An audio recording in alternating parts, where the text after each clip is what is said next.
அல்லேலூயா, அல்லேலூயா. காலையில் யாரும் சாப்பிடலன்னு நினைக்கிறேன், அதனால வார்த்தையே வர மாட்டேங்குது. அல்லேலூயா, அல்லேலூயா. ஆண்டவருக்கு நான் நன்றி சொல்ல கடமைப்பட்டிருக்கின்றேன். இந்த தருணத்தில் இந்த இடத்திலே என்னை நிறுத்தியதற்கு அவருக்கு நான் நன்றி செலுத்துகின்றேன். மற்றும் சபை போதகருக்கும் சபையில் உள்ள சிறியவர் முதல் பெரியவர் வரைக்கும் என்னுடைய நன்றியை தெரிவித்துக் கொண்டு இந்த வார்த்தையை தொடங்க எனக்கு கொடுத்த கிருபைக்கு நன்றி தெரிவிக்கின்றேன். ஜெபம் செய்வோம். மகா கிருபையும் இரக்கம் நிறைந்த என் அன்பின் தகப்பனே, பரலோக பிதாவே, ஆண்டவரே, நீ சிலுவையில் மறித்து 7 வார்த்தைகளை அப்பா எங்களுக்கு காண்பித்து கொடுத்து சென்றதற்காக நன்றி என் தகப்பனே. அந்த வார்த்தையில் முதல் வார்த்தையாக என்னை இங்கு நிறுத்தியதற்கு நன்றி அப்பா, நன்றி என் தகப்பனே. நீரே எங்களை அப்பா மறைத்து உமது வார்த்தையை அப்பா இவர்களுக்கு அனுப்பி இவர்களுக்கு தெரிவிப்பீராக.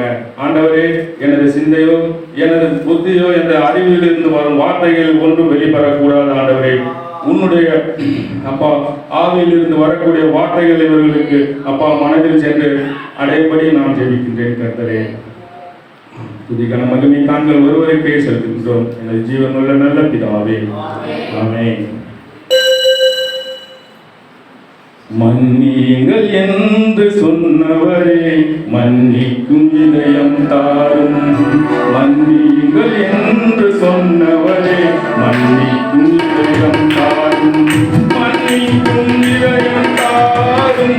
மன்னிக்கும் இதயம் தாரும். மன்னிக்கும் இதயம் தாரும். மன்னிக்கும் இதயம் தாரும். மன்னியுங்கள் என்று சொன்னவரே,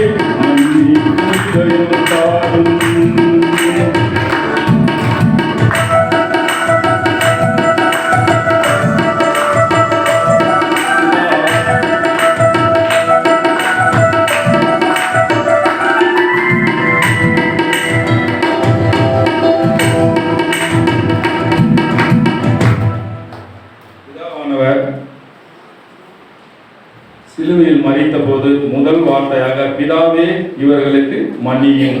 லூக்கா எழுதின சுவிசேஷம் 23:24 வாசிக்க கேட்போம். அந்த இடத்திலும் மன்னிப்பை பற்றி கூறுகின்றார். யோவான் 20:23 வாசிக்க கேட்போம்.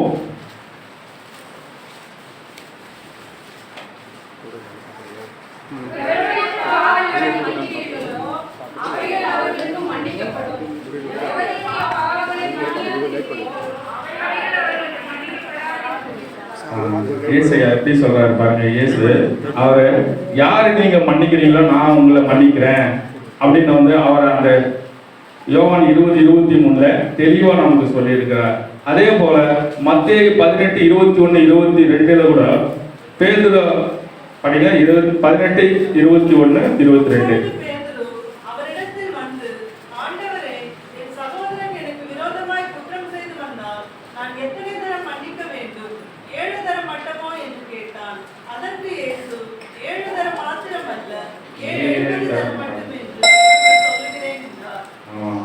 இயேசு ஒரு முறை மன்னிக்கணும், 2 முறை மன்னிக்கணும் நமக்கு வந்து வரைமுறைகள் எல்லாம் கொடுக்கல. 7 தடவை, அதாவது ஒருவரை வந்து மன்னிப்பதற்கு வரைமுறைகள் இல்லை. அவர்கள் வந்து மன்னிப்பதற்கு நீங்கள் வரைமுறைகளை வைத்துக் கொள்ளாதீர்கள், வரைமுறைகளை தேவையில்லை என்று கர்த்தர் இந்த இடத்தில் சுட்டி காட்டுகிறார். கொலோசியர் 3:13 ஒருவருக்கு ஒருவர் தாங்கி படிங்க. கொலோசியர் 3:13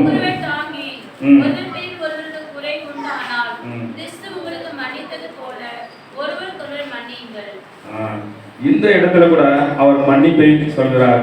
மன்னிப்பு முதல் எங்கிருந்து வருகிறது? அன்பிலிருந்து மன்னிப்பு வருகிறது. ஏனென்றால் அன்பு இல்லாவிட்டால் சகலமும் இல்லை என்று வேதத்தில் கூறப்பட்டிருக்கிறது. கொரிந்தியர் 2:10 இந்த வசனத்தை வாசித்து கேட்போம். 2 கொரிந்தியர் 2:10.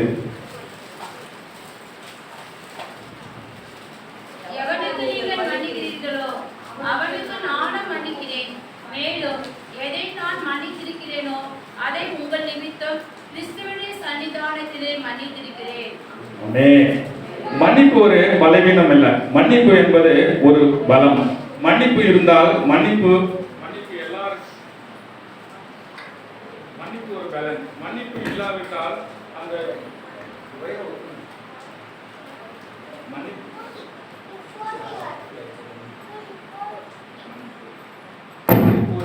பலவீனம் அல்ல, அது ஒரு பலன். மன்னிப்பு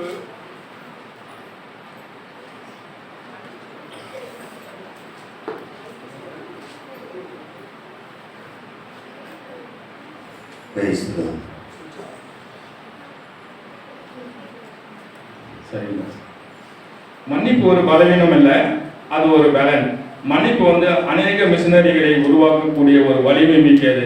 மன்னிப்பு ஊழியத்தை அதிகப்படுத்தக்கூடிய ஒரு உன்னதமான ஒரு பவராக இருக்கிறது. மன்னிப்பு மன்னிப்பு அநேகருடைய மனதிற்கு ஒரு மருந்தாகவும் இருக்கிறது என்று வேதத்தில் கூறப்படுகிறது. கிறிஸ்து வாழ்க்கை முறை என்பது ஒரு பெரிய ஆலமரம். இந்த ஆலமரத்தினுடைய ஆணி வேரே மன்னிப்பு என்ற ஒரு ஆணி வேரின் மூலம் இந்த ஆலமரம் நிற்கிறது என்று கூறப்படுகிறது. மத்தேயு 5:44-45 வாசிக்கு கேட்போம். ஆண்டவர் யாரெல்லாம் மன்னிக்கலாம் என்று சொல்லுகிறார் பாருங்கள். இந்த வசனத்தில் மத்தேயு 5 சத்துருக்களை சிநேகியுங்கள், சபிக்கிறவர்களை ஆசீர்வதியுங்கள்,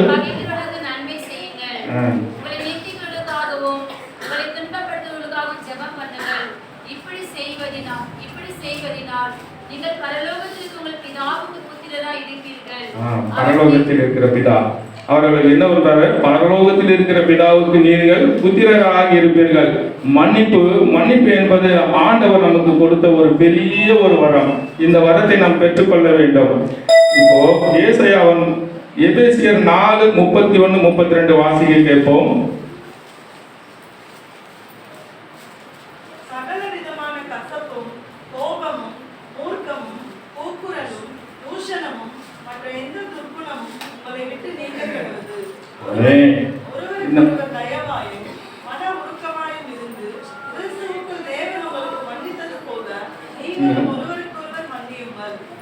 கிறிஸ்து இயேசு எல்லாரையும் மன்னித்தார். அதே போல நாமளையும் நம்மை சார்ந்த உள்ள மக்களையும் எல்லோரையும் மன்னிக்க சொல்லுகிறார். ஒரு கதை எனக்கு ஞாபகம் வருகிறது. இது உண்மை சம்பவம். இந்த உண்மை சம்பவத்தை சொல்லி நான் இதை முடிக்கிறேன். கிரேக்க நாட்டிலே ஒரு தலை சிறந்த ஒரு பாஸ்டர் இருந்தாரு. அந்த பாஸ்டருக்கு நிறைய இடங்கள்ல ஊழியம். அவருக்கு ஒரு பெரிய 100கணக்கான பாஸ்டர்களுக்கு கீழே வச்சு வேலை பார்த்துட்டு இருந்தாரு. அவர் ஆசீர்வதிக்கப்பட்டவர். நிறைய ஒரு பெரிய ஒரு மேன்மையான இடத்தில் ஆண்டவர் அவரை வைத்திருந்தார். அவர் எந்த விதமான தவறுகளும் இல்லாமல் அவர் ஆண்டவருக்கு ஏற்ற ஒரு பிள்ளையாக அவர் வாழ்ந்து கொண்டு வந்திருந்தார். ஒரு சமயம் இரவிலே அவர்கள் மனைவிக்கும் அவருக்கும் ஒரு சிறிய வாக்குவாதம் முத்தியது காலை பொழுது விடியும் வரையில். அதனால வாக்குவாதத்தை முடிந்ததும் இவங்க படுத்துட்டு காலையில எழுந்திருக்கும் போது அந்த பாஸ்டர் அம்மா கேட்டாங்க பாஸ்டர்கிட்ட, ஐயா நான் நேற்று பேசுனது தப்பு தான், என்னை மன்னிச்சிடுங்க அப்படின்னு கேட்டிருக்காங்க. ஆனால் இது உண்மை சம்பவம், கொஞ்சம் மனதில் கேட்டுக்கொள்ளுங்கள். அவர் அந்த அம்மா கேட்ட அந்த வார்த்தையை கேட்காமல் பாஸ்டர் காலையில் எழுந்து, இல்லை எனக்கு வேற இடத்துல ஊழியம் இருக்குது, நான் உன்னை பேசிக்கிறேன், உன்னை மன்னிக்கிறேன் அப்படின்னு சொல்லிட்டு காரை எடுத்துட்டு கிளம்பிட்டாரு. போகிற வழியில் ஒரு விபத்துக்குள்ளாகி அவர் இறந்து போகிறார். அவர் இறந்தது அந்த ஊர் மக்கள் எல்லாம் அங்கே சேர்ந்து எல்லாரையும் வெளியே அவர் கார்லேருந்து வெளியே எடுக்கும்போது அவர் மரித்தவராக வெளியே வந்தார். மரித்தவரை எடுத்து அடக்கம் பண்ணலாம் என்று அங்கு அதாவது அதர் கண்ட்ரிலெல்லாம் கிரேக்க நாட்டிலெல்லாம் எப்படின்னா போஸ்ட்மார்ட்டம் பண்ணுறதுக்கு ஒரு வார கால தாமதங்கள் ஆகிறதுக்கு அந்த இடத்துல உண்டு. நீங்களாம் ஒரே நாளில் போஸ்ட்மார்ட்டம் பண்ணி கையில் கொடுத்துருவாங்க. அங்கே அப்படி கிடையாது. குறைந்தபட்சம் 3 நாளாக ஆகும். அவரை போஸ்ட்மார்ட்டம் பண்ணால் எல்லாரும் அனுப்பிட்டாங்க. ஆனால் அவருடைய ஆத்மா பரலோகத்திற்கு சென்றது. பரலோகத்திற்கு போன உடனே அவர் போய் உள்ள பார்த்தா, ஆஹா இது எனக்கு கிடைச்ச வாழ்க்கையா, அப்போ இந்த இடத்துல எனக்கு இந்த இவ்வளவு பெரிய வசதிகள், இவ்வளவும் ஐயோ ஆண்டவர் எனக்கு இவ்வளவு பெரிய இடத்த வச்சிருக்காரு அப்படின்னு சொல்லி நினைச்சிட்டே கொஞ்சம் உள்ள ஒரு போலான்னு காலை எடுத்து வச்சா 2 தேவதூதர்கள் அவரை நிறுத்திட்டு சொன்னாங்களா, இது உங்களுக்கான இடம் இல்லை, இது நீங்கள் பிரவேசிக்கக்கூடிய இடம் இல்லை என்று அவர்களை நிறுத்தியிருக்கார்கள். அந்த நேரத்தில் ஐயோ நான் எந்த தப்புமே பண்ணலையே, நான் பூலோகத்தில் எல்லாருக்கும் நான் நன்மைகளை செய்திருக்கிறேன். எத்தனையோ ஆத்துமாக்களை நான் ஆதாயப்படுத்தியிருக்கிறேன். நான் எதையுமே பண்ணவில்லை. எந்த தப்பும் ஒரு சிறு துரும்பு கூட என்னால் நான் தப்பு செய்யலையே. என்னையே இந்த இடத்துக்கு விட மாட்டேங்கிறீங்கன்னு கேட்டார். அந்த நேரத்தில் ஏசையா என்றாய் அப்போ சொல்கிறாரு, மகனே நீ காலையில் என்ன செஞ்சுக்கிட்டு வந்த இது பாரு அப்படின்னு சொல்லி அந்த காலையில் நடந்த நிகழ்ச்சியை அவருக்கு காண்பித்து கொடுக்கிறாரு. நீ தன் மனைவி கிட்ட என்ன சொல்ல, மன்னிப்பு கொடுக்கல. மன்னிப்பு கேட்ட மனைவி கிட்ட நீ மன்னிப்பு கொடுக்காம நீ கிளம்பி வந்த. ஆண்டவரே இது ஒரு பெரிய தவறா? இந்த தவறெல்லாம் நாங்கள் பெருசாக நினைச்சதே இல்லையே. நாங்கள் பரலோகத்துக்கு வர்றதுக்கு நாங்கள் என்னென்னமோ கடைப்பிடிக்கிறோமே, இப்படியெல்லாம் இருந்தது, இப்படியெல்லாம் இருந்தோமே, நாங்கள்லாம் இதை தானே நினைச்சிட்டு இருக்கிறோம். மன்னிக்காம வந்தது ஒரு பெரிய தவறா? இல்லை ஆண்டவரே அப்படின்னு சொல்லி போராடுறாரு. பாஸ்டர் ஆண்டவர்கிட்ட போராடி ஒரே ஒரு சின்ன ஒரு தருணத்தை கேட்கிறாரு. ஆண்டவரே இந்த வார்த்தையை நான் எடுத்துட்டு போயிட்டு பூலோகத்துல சொல்லணும். பூலோகத்துல இருக்கிறவங்க எல்லாருமே இதெல்லாம் ஒரு பெரிய தவறே இல்லை, நான் பூலோகத்துல இதெல்லாம் பெருசா நினைக்கிறதே கிடையாது ஆண்டவரே அப்படின்னு சொல்லி போராடுறாரு. அவர் ஒரு சின்ன ஒரு தருணத்தை அவர் கொடுக்கிறாரு. அதுக்கிடையில பூலோகத்துல என்ன நடந்துச்சு அப்படின்னா, அவர் போஸ்ட்மார்ட்டம் பண்ற இடத்துல யாருமே போக முடியல. அந்த இடத்துல அவ்வளோ ஒரு பிரசன்னம், அந்த இடத்துல ஒரு சத்தம், யாருமே அந்த உடல் சடலத்தை கையை கூட வைக்க முடியல. அந்த மாதிரி ஒரு சத்தங்கள் எல்லாம் இருந்தது என்று அந்த டாக்டர்ஸ் எல்லாம் சொல்லிட்டாங்க, இல்லை நீங்கள் அப்படியே எடுத்துகிட்டு போயிடுங்க, நாங்கள் போஸ்ட்மார்ட்டம் பண்ணல அப்படின்னு சொல்லிட்டு அந்த சடலத்தை எடுத்துன்னு சர்ச்சில் வச்சு அடக்க ஆராதனை நடந்து கொண்டிருக்கிற நேரத்தில் மேலிருந்து அந்த ஆத்மா கீழே எழுந்து உயிரோடு எழுந்து நின்று சொன்னதா, நீங்கள் எல்லாம் மன்னிப்பு பெற்றுக்கொள்ளுங்க, மன்னிப்பை எல்லாருக்கும் வழங்குங்க, ஆண்டவர் என்ன சொன்னாரோ அந்த மன்னிப்பை நீங்கள் கேளுங்க அப்படின்னு சொல்லி அந்த பாஸ்டர் அந்த நேரத்தில் எல்லோருக்கும் சொன்னார். ஆனால் மன்னிப்பு என்பது அவ்வளோ சாதாரண விஷயம் என்று யாரும் கருதி விடாதீர்கள்.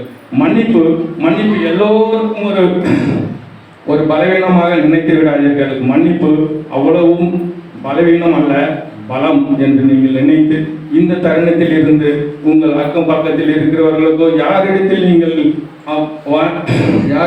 நீங்கள் வஞ்சகம் வைத்துக் கொள்ளாமல் மன்னிப்பை அவர்களுக்கு தரக்கூடியவர்களாக இருந்து இந்த நேரத்தை எனக்கு அருளிய ஆசிரியருக்கும் அனைவருக்கும் நன்றி கூறி நான் விடைபெறுகிறேன்.